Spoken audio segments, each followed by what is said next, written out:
صباح النور عليكم البنات، كيف صبحتوا؟ كنتمنى تكونوا بخير وعلى خير. مرحبا بكم البنات في قناتي، في قناتي جديده، قناه جنات. ومرحبا بيا انا عندكم. كنتمنى نكون خفيفه على قلوبكم. بالنسبه لهذه القناه البنات، انا غادي نقدم لكم كل ما هو يخصني، يعني اي حاجه كنديرها، اي حاجه كتعرفوا فاتي كديرها غاديرها معكم في القناه، غنشاركها معكم البنات وغادي نتقاسمها معكم. بحال الحلويات، الطبخ، النقش، المهم اي حاجه كتعلق بيا غنديرها معكم، وصفات، يوميات، اي حاجه كنديرها البنات غادي نتقاسمها معكم في القناه ديالي ان شاء الله. وكنتمنى البنات تكونوا كلكم مرتاحين معايا وفرحانين ناشطين مارشطين. المهم البنات، اليوم البنات اليوم فقت بكري وقلت علاش لا ما نتقاسمش معكم. روتين يومي صباحي بحال المهم بحال كاع الايام اللي كنفيق وكنوجد فيها الفطور العجينه. المهم انا اليوم قلت علاش لا نتشارك معكم واحد الروتين يومي صباحي بسيط بسيط بزاف البنات. غادي غير نعجن الخبز ديال البطبوط وديال الدار ديال المهم الخبز ديال الفرن والبطبوط، وغادي ندير بغرير وغادي ندير معكم صافي البنات. هادشي اللي كاين، غادي ندير غير البطبوط وبغرير وخبز ديال الفرن. ودابا البنات خليكم معايا باش نمشيو نوجدوا الفطور ان شاء الله باذن الله. ما تنساوش البنات تشاركوا في القناه وديروا ابوني وتفعلوا الجرس باش يوصلكم كل جديد ان شاء الله كنحطوا، واي حاجه كنحطها توصلوا بها تشوفوها ان شاء الله. المهم البنات دابا بلا ما نطول عليكم، خليكم معايا نمشيو ان شاء الله باش نوجدوا الفطور ديالنا. الغزالات ديالي هنايا انا جيت درت الدقيق. المهم البنات انا غنشارك معكم داكشي كيف ما كنديرو. المهم بالنسبه للدقيق هنايا هادي العجينه اللي غنعجن. بالنسبه للعجينه البنات انا كنفيق الصباح كنعجن البطبوط وكنعجن في نفس الوقت الخبز ديال الفرن. عجينه وحده كنخرج منها البطبوط وكنخرج منها الخبز ديال الفرن. بالنسبه للغدا قلتي، وبالنسبه للخبز ديالي كنعجن بالدقيق القمح الكامل كما كتشوفوا. انا لا جبتو دابا من طحنتو وجبتو. المهم البنات عندي كميه من الفرص بالنسبه للكميات كيكونوا قد انا كنديرهم قد كندير كميه من الفرص وكميه من القمح، مثلا جوج دايف الفرص وجوج دايف القمح. المهم صافي عندي هنايا خميره معجنه ديال الخبز معلقه كبيره تقريبا. عندي الملح على حسب الذوق، وعندي الماء دافي باش غنعجن العجين ديالي. وهنايا البنات غادي نضيف واحد المعلقه العسل لهذا العجينه، غادي نضيف واحد المعلقه العسل. وبالنسبه للبغريره البنات، انا البغريره كنقادو بالقمح بالدقيق القمح الفينو كما كتسميوه، الفينو السميد الرقيق.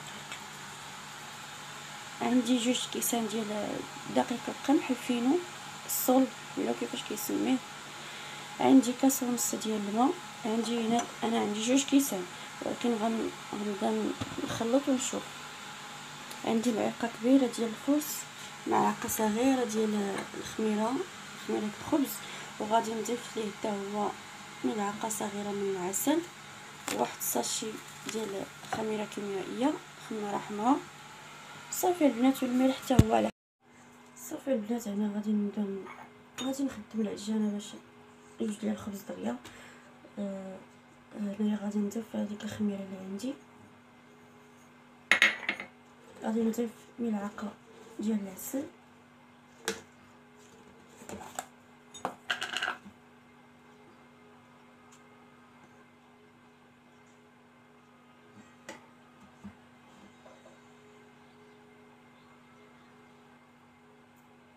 صافي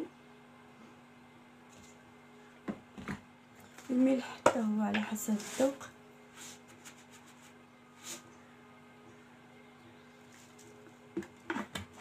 صافي غادي نضيف الماء البنات،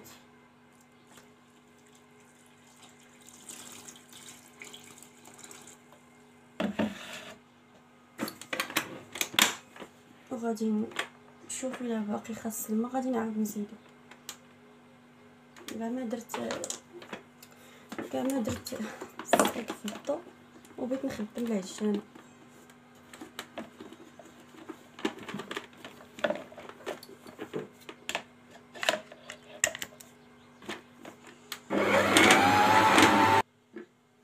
صافي البنات هنا نديرها العجينه غتعجن مزيان على هذا الشكل. كنديروش انا العجينه قاصحه راه كتلصق شويه في اليد كما كتشوفوا. صافي هنا البنات غادي نغطي عليه بشي فوطه ديال المطبخ اولا بلاستيك غذائي وغادي نخليه باش يخمر، نخليها باش تخمر. ودابا ندوزو نحضروا البغرير. بالنسبه للبغرير علاش خليته هو التالي باش حيت البغرير دغيا كيوجد معانا 15 دقيقه كاع ديالو كيخمر كنلونطيغو فيه، ماشي بحال العجينه كيخصها تخمر مزيان ونعاودو يعني فيها مراحل بزاف. دابا حيت غندير الضغوط وغندير ديال الفران يعني غيكون فيه شويه غيشد ليا شويه اليد على بغرير كيوجد خطره وحده. صافي البنات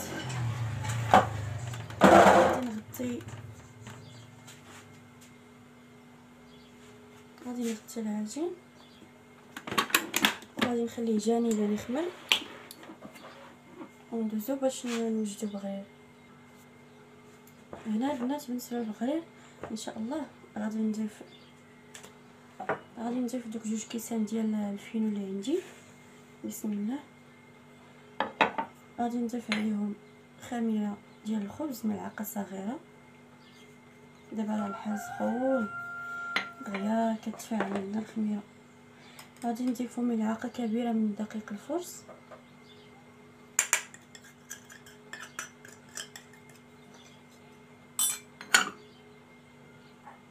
غادي نضيفو ملعقه صغيره من العسل.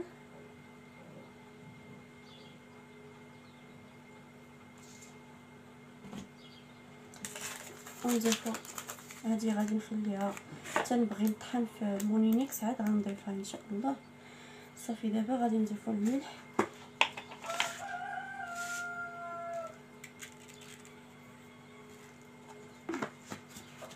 وغادي نضيف دوك كاس ديال الماء الاول غادي نضيفو وغادي نخلط ونبدا نشوف شحال خصني، واش خصني مازال الماء ولا لا. انا غير خصني مازال الماء.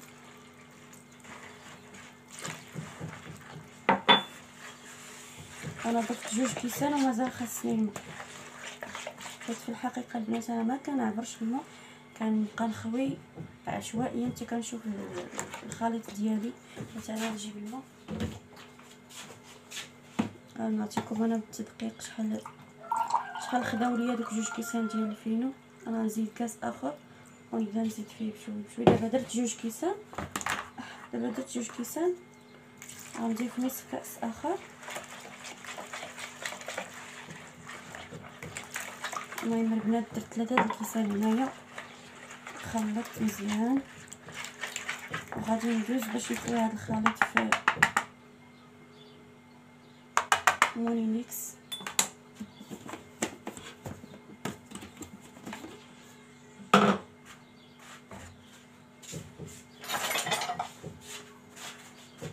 غادي نخوي الخليط ديالي اليوم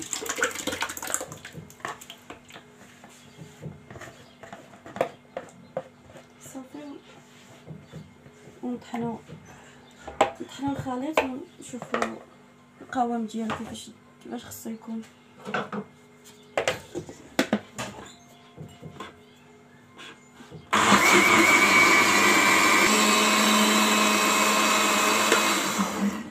المهم البنات هنا بعد ما طحنت الخليط ديالي مزيان هنايا دابا غادي نضيف هذه المرحله غادي نضيف ديك الساشي ديال الخماره الحمراء من وزن 7 غرام.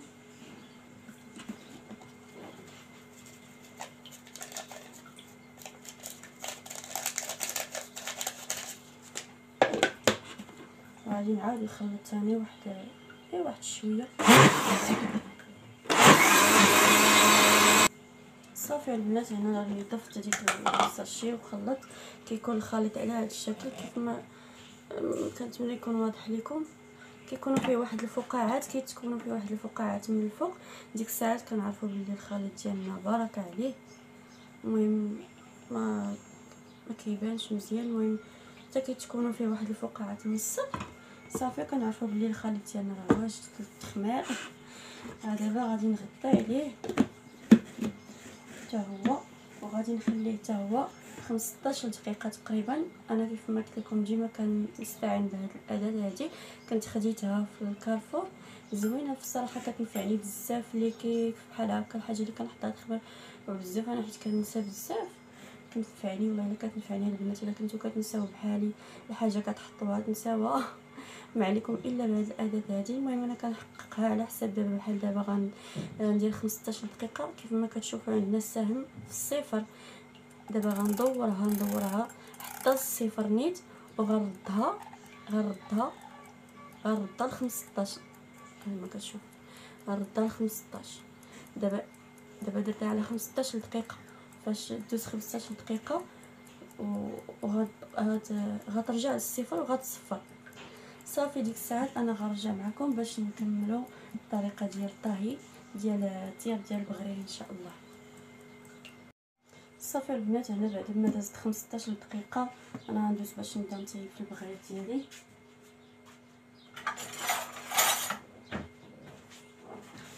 غادي نحتاج البنات مقله ديال التيفال اللي كتكون على هذا الشكل.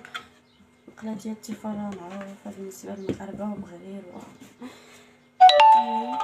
صافي. دابا غادي نخوي الخليط ديالي غدو في هذا الباني اللي خلطت فيه فلو. كيف ما كتشوفوا راه خامل عندنا الخليط صافي، كيكون فيه دوك الفقاعات كثارين. غادي نخويو الخليط ديالنا هنا، غنردوه في الباني اللي خلطنا فيه في الاول صافي. غنحتاج واحد المغرف اللي كتكون على هذا الشكل باش يمكن ليا نعز. دابا غادي نشعل البنات على المقله باش تسخن.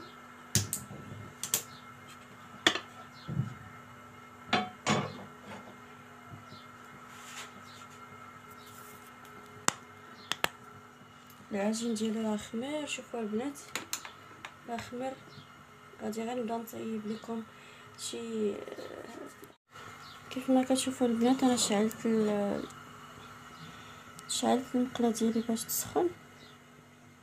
النار تكون هي متوسطه حتى تسخن لينا المقله، وغادي نخوي فيها البغير ان شاء الله. كيف ما قلت لكم انا العجينه هنا راه خمرات ليا، خمرات هانتوما كيف كتشوفوا راه خمرات. دابا غادي غير نطيب شي بغريرات، وغادي نقطع وغادي نعجن.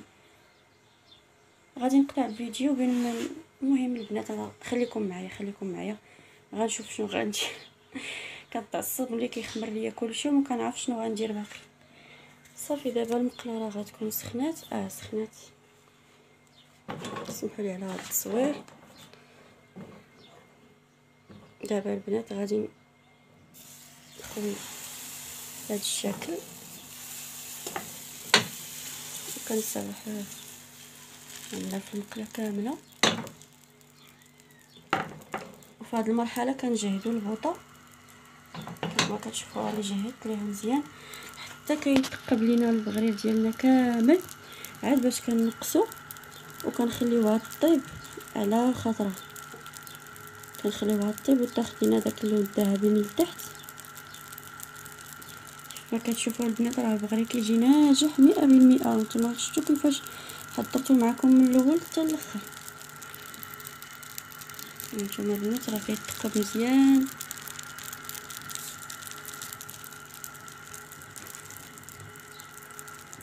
صافي دابا غادي نقص البوطه،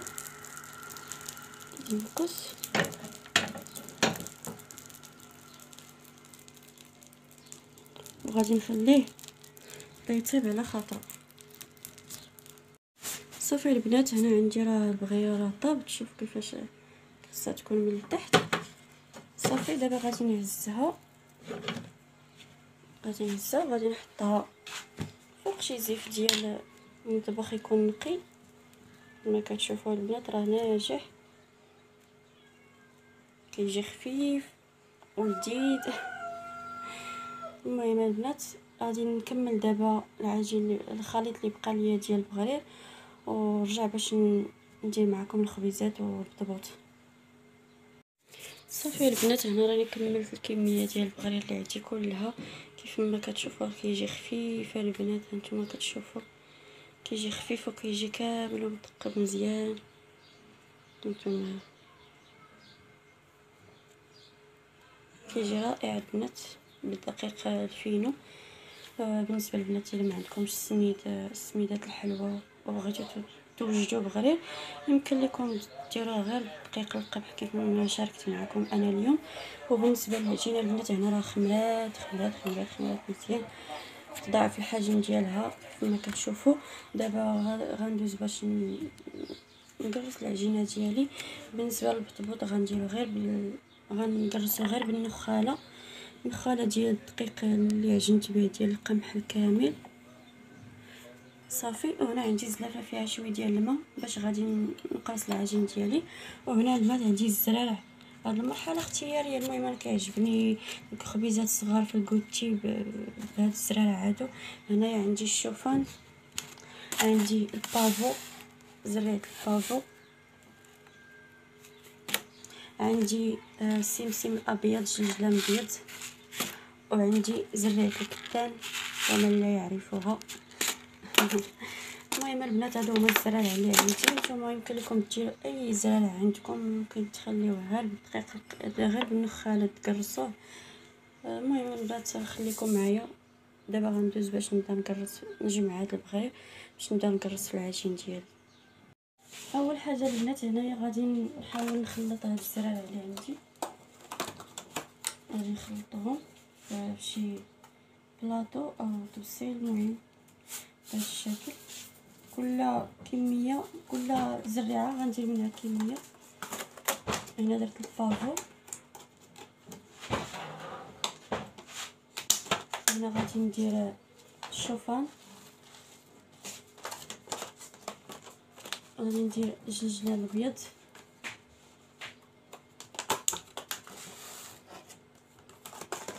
وغادي ندير زريعه الكتان.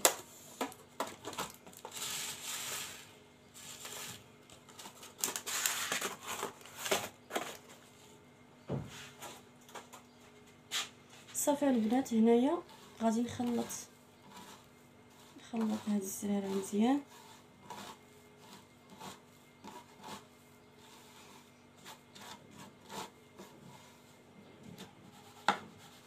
غادي نسرحهم بحال هكا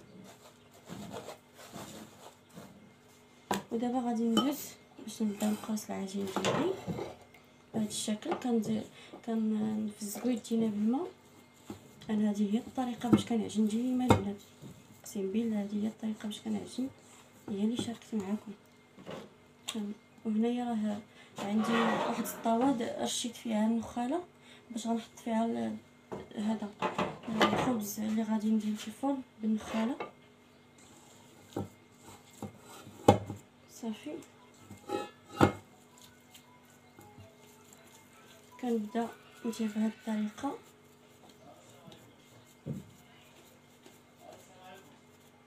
انا راه كندير الخبيزات صغيورين البنات وكنحطها في هاد الزرارع اللي عندي.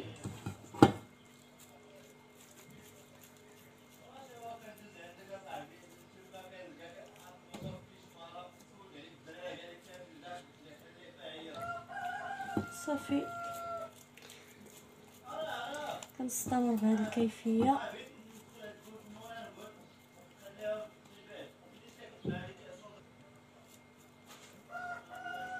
فين شفتوا العجينه حيت انا البنات قلت لكم كندير العجينه جاريه شويه ماشي جاريه، المهم مرخوفه شويه. فين ما شفتوها كتبغي تلصق لكم في يديكم، دهنوا يديكم بالماء بهذيك الطريقه. صافي غنزيد وحده اخرى بالزرع، حيت الصراحه البنات هاد الخبيزات ديال الزرع ما كيبغيوهمش ليا ولادي، ما عرفتش علاش كيبداو كينقيو فيهم وكيبقاو ما كيبغيوهمش. انا غندير غير 5 بركه غير ليا انا والزوج ديالي. كيعجبوني البنات في الكوتي، كيعجبوني هاد الخبيزات في الكوتي كيجيو زوينين. دابا غادي ندوز باش ندير خبيزات بالنخاله بهذا الشكل.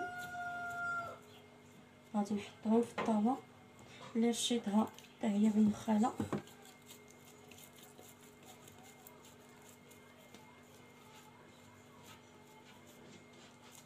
صافي كنستمر بهذه الكيفيه حتى كنكمل. وغنهز البنات غنقطع شي جوج ولا ثلاثه ديال كريكيبات هكا كريكيبات. غنقطع شي ثلاثه ديال سميتو ديال البطبوطات من العجين.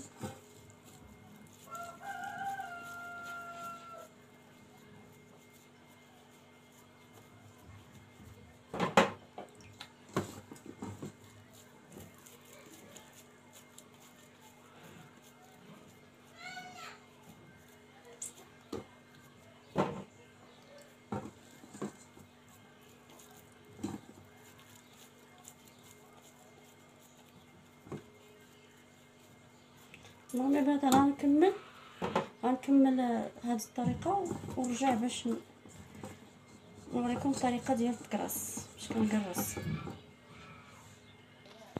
صافي البنات هنا كملت الكميه اللي عندي ديال الخبيزات كاملين كيف ما كتشوفوا. دابا غادي ندوز باش نبدا نكور بهذه الطريقه. فاش حتى كنكملهم كاملين عاد كندوز كندير هذه الطريقه هكا وكنبدا نستف الطاوه بهذا الشكل.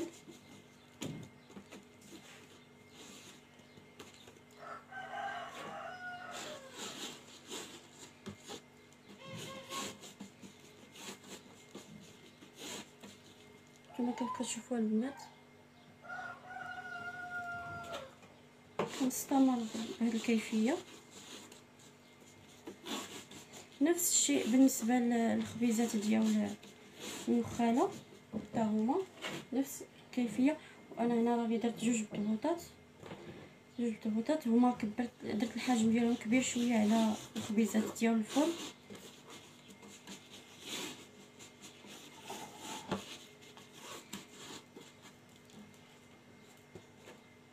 صافي دابا غادي ندير ندوز الخبيزات ديال النخاله بهذا الشكل. صافي وكنبدا نستف ثاني في الطاوه.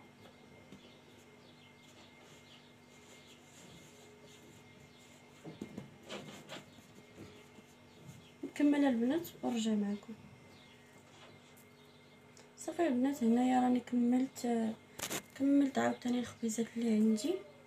ودابا غادي نبدا تنقرص فيها. كتجينا كتقرص بكل سهوله حيت البنات العجينه خامره وشابعه خميره ومرخوفه زعما ما قاصحه ما والو.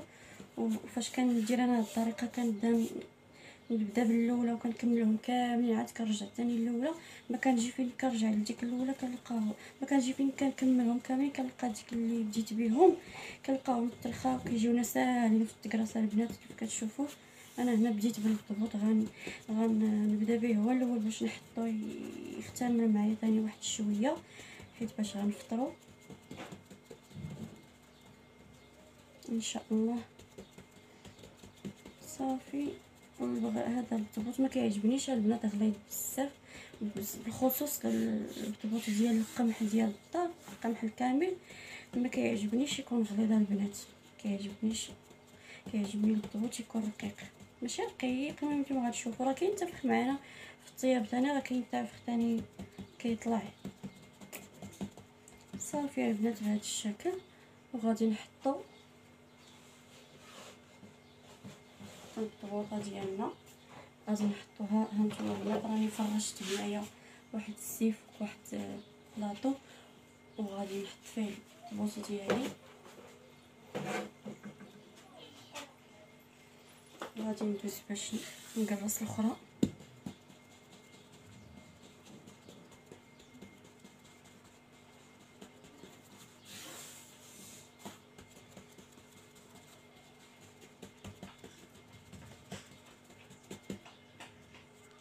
صافي البنات، البطبوط ديالي راه غطيتو وخليتو كيختمر. وهنا بالنسبه لدوك الزراع اللي بقاو لينا غادي نزيدو عليهم النخاله، غادي نزيدو عليهم شويه ديال النخاله بهاد الطريقه. صافي وغادي نبدا باول وحده حطيت، غادي نكرسها غير شويه ماشي بزاف، حيت البنات الخبز ديال الفرن مخصوش تاني يكون رقيق.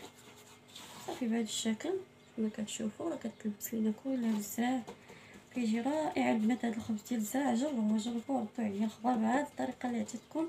دابا راه كل واحد كيفاش كيعجن، كل واحد بطريقته، كل عزا بلادو. بهذه الطريقه البنات كيجي رائع الخبز ديالنا، كيجي رائع.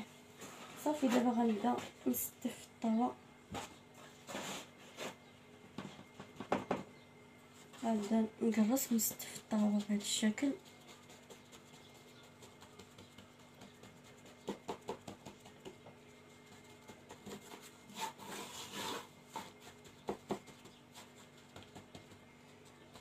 كيعجبوني البنات الخبيزات الصغار، اي حاجه انا كتعجبني صغيره. اي حاجه كنفضل نديرها صغيره.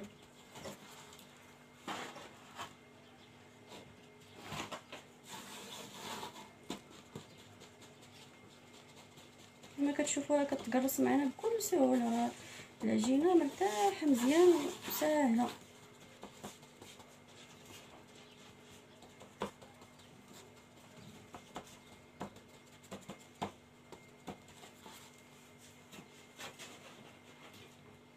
صافي انا نكمل بهذه الكيفيه. وهنا ثاني راني كملت الخبيزات ديال الزراع، وغادي ندوز باش نكرس ديال النخاله. كنحط النخاله وكنبدا نكرس نفس الكيفيه البنات، نفس كيف ما درنا مع الخبيزات ديال الزراع حتى هما غنديروا مع هادو. ما تقرصوش الخبز بزاف ديالكم.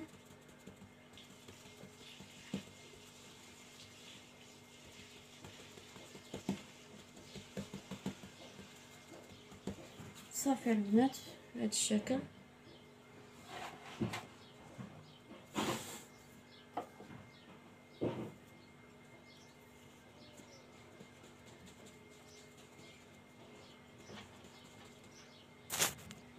صافي البنات هنا راني كملت جميع الخبيزات اللي عندي في الكلاص. كيف ما كتشوفوا راه كيعطينا كميه وفيره بالنسبه لأربعة زلافات ديال الدقيق. شوفوا البنات، وجوج بطبوطات راهم كيخمروا. المهم البنات دابا غنكون كملت دابا الخبز ديالي، وغير شفتو معكم. دابا غادي ندوز باش نشعل البوطه على المقله على المقله باش نطيب البطبوط. وهذا غادي نديرو في الفران، طافي الفران ما شعلهش، غنديرو غير في الفران حتى كيختمر واحد شويه، وراه خامر خصو غير واحد شويه مازال. صافي ومن بعد غنشعل عليه الفران، غنشعل الفران نحيدهم ونشعل الفران حتى يسخن مزيان. غنجهد البوطه حتى يسخن وندخل الطاوات ديالي حتى يطيبوا، ونتلاقى معكم باش تشوفوا الشكل النهائي ديال الخبيزات ديالنا كيفاش كيجيو. هنا البنات البطبوط ديالي راه اختمر، كما كتشوفوا. كنضغطوا عليه وكيطلع. هنا كنعرفوا راه صافي راه خمر. وهنا رديت المقله ديالي باش تسخن صافي، والفران حتى هو راه شعلته وكيسخن باش نخشي الطاوات ديالي يطيبوا. وهنايا دابا غادي نرمي هاد البطبوطات. صافي البنات هنايا دابا غادي نحاول نهز هاد البطبوطه باش غادي نحطها في المقله.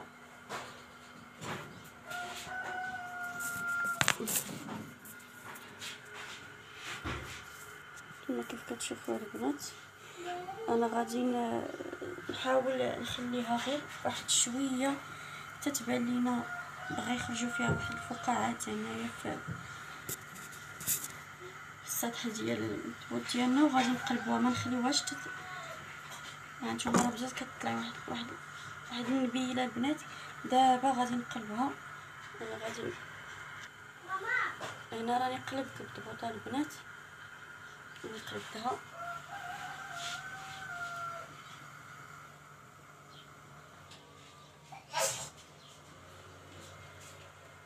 صافي، وكنخليوها حتى كطيب.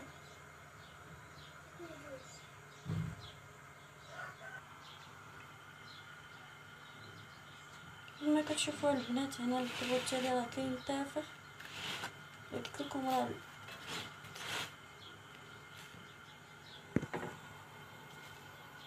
كيجي على هذا الشكل. شوفوا البنات راه كيجي مهول من الداخل.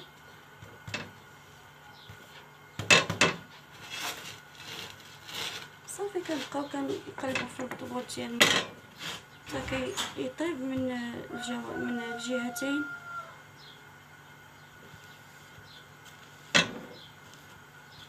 ما كاين ما احسن من البطبوط ديال القمح ديال الدار البنات، كيجي زوين وصحي. نتوما كيف ما كتشوفوا كيجي ناجح.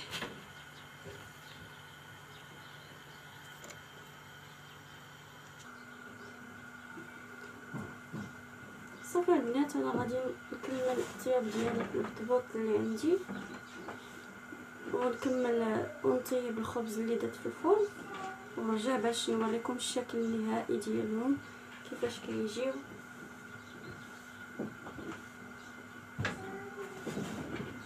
نتوما البنات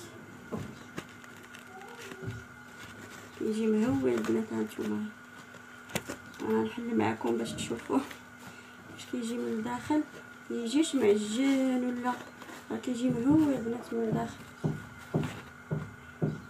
دابا غادي نرمي الاخرى. صافي ونتلاقاو باش نشوفوا الشكل النهائي ديال الخبز ديالنا.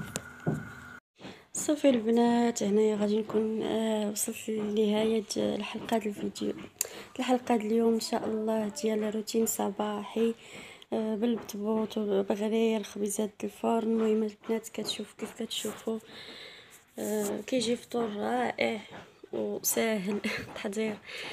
كتشوفوا البنات بغا كيف كيجي، راه كيجي رائع وخفيف خفيف بزاف. ممكن اللي نرافقوه مع العسل كيف ما درت انا بهذا الشكل. وهنا البنات عندي البطبوط ديالي حتى هو راه وجد، غادي ندهنو بالزيت العود. انا كان نصور لكم داكشي اللي غنفطر به. صافي البنات كيف ما كتشوفوا هادو هما الخبيزات ديالنا، كيجيو رائعين البنات، كيجيو رائعين كيف ما كتشوفوا.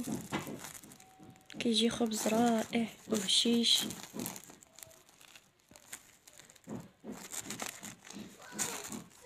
نتوما البنات هادو اللي بالنخاله.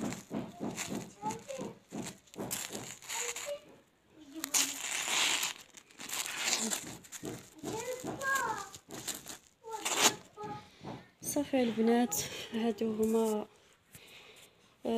هادشي هو اللي حضرت معكم اليوم. كنتمنى الحلقه ديال اليوم تكون نالت الاعجاب ديالكم، وما تنساوش تشاركوا في القناه، ديروا ابوني، تفعلوا الجرس باش يوصلكم كل جديد، ونخليكم في رعايه الله الى حلقه قادمه ان شاء الله.